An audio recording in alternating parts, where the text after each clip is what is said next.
So I'm having a chat with a couple of guys of Torus. How are you guys? Very good, thank you. How are you? Yeah, not too bad. Thanks so much. So after this interview, we're going to play a new single of yours called When It Comes. Tell us a little bit about the single, first of all.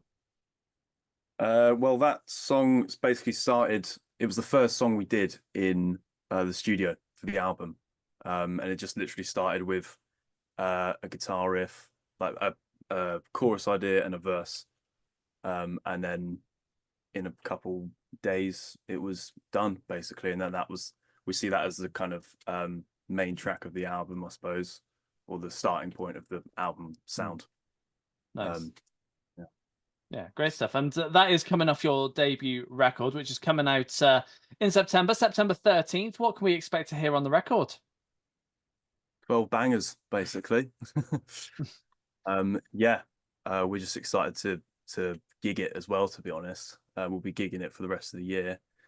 And yeah, hopefully you'll get your ears blown off when you listen to it. It's a collection of, it's 12 tracks, I mean, some of them are probably, 3 or 4 years old. Like, I think the oldest one is by the time the album comes out. It's kind of a collection of our favourite songs written from all this time. And, we've gone through ups and downs, and there's been some funny moments and bad moments. But it's a big, nice collection, and we're super happy with how it's turned out. And we just want to get it out there now. Just waiting. It's been a long process, so we are very excited for people to hear it. Yeah, I can well imagine. And the sound that you've created with this record, was it the plan to create that sound, or is it simply just how it turned out when you recorded it? I think so. Yeah, I think we've always wanted to, write catchy pop songs essentially, but with loads of fat, gross riffs and big, loud guitars. And I think we've achieved that kind of all decently well. I think we knew that we wanted like sort of an upgrade from the Sale EP. It's definitely got a bit of a cleaner sound, and we went into a studio producer and everything, and I think we knew what we wanted to achieve, and I think we came out with. I mean, you never know what sound exactly you're going to get when you walk out, when you work with someone new and stuff. But I think we got what we wanted. Pretty sure. Good. And you must have written more than what made it onto this record. What happens to those now? Do you consider them again next time round, or do you think you'll just bin them off and start again? No, nothing's really ever binned off. We've got so much music background.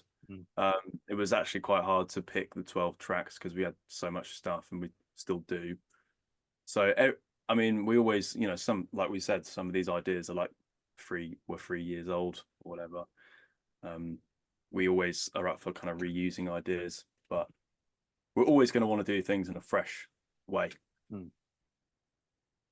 Yeah, for sure. And let's talk about the writing side of things as well. So for you guys, how do tracks normally start off? That's with him writing like a little riff, probably. And then we kind of, maybe he brings that to me, and then I kind of tell him what I like and what I don't like.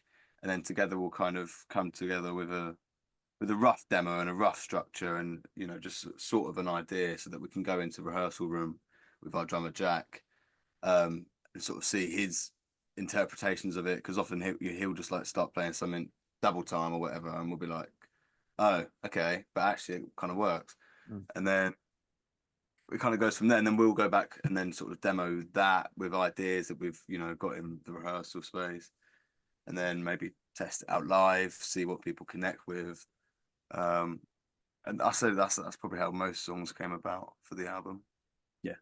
Nice. And when it comes to the lyrics as well, how easy do you find it to create the lyrics to the music you write? I mean, it's not always easy, I mean, I'm massively dyslexic, so like it's a real pain in the ass, to be honest. But I mean, Harry has written a lot of the lyrics as well. I remember with the Sale EP, Harry was writing pretty much all the lyrics, or we were doing it together. But I write a lot more lyrics now, but it's kind of the same with the music. Harry helps me out with kind of tidying things up, and it's definitely like just a collaborative thing, really. Yeah, fair enough. And you will want to play these tracks live, as you've already mentioned, touring for the rest of this year. What's your plan for doing some shows? Well, I think we can say we're doing some things with a band called Fu Manchu, but I think that's all we can say right now. And then we'll just be gigging around the country pretty much from mid-September to end of November. We're going to do Reaper Barn in Hamburg in September. And yeah, we're going to announce all the shows, I think, very soon. But there's more in the line. We've got the album launch show on the 3rd of this month as well, which is at the Garibaldi Hotel in Northampton, which is going to be a great party, free entry. So if anyone can make it down, that'd be great. Yeah, sounds good. And aside from the Hamburg date, it's mostly UK based. Is that going to be the predominant place you'll be touring this year, or are you hoping to do some more Europe and elsewhere this year? I think it's mostly UK, and then Germany in September. And looking to 2025 as well, what's your plan for next year? Conquer the world, mate. Basically.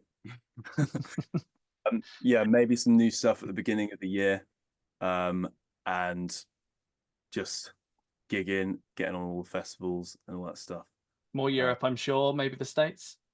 Yeah, hopefully. Yeah, we just want to play everywhere, every day of our lives, pretty much, and just get to know as many venues and people as possible, and be able to share the album with them. Yeah, awesome, guys. It's been a pleasure having a chat with you. Thank you very much. Thank you very much.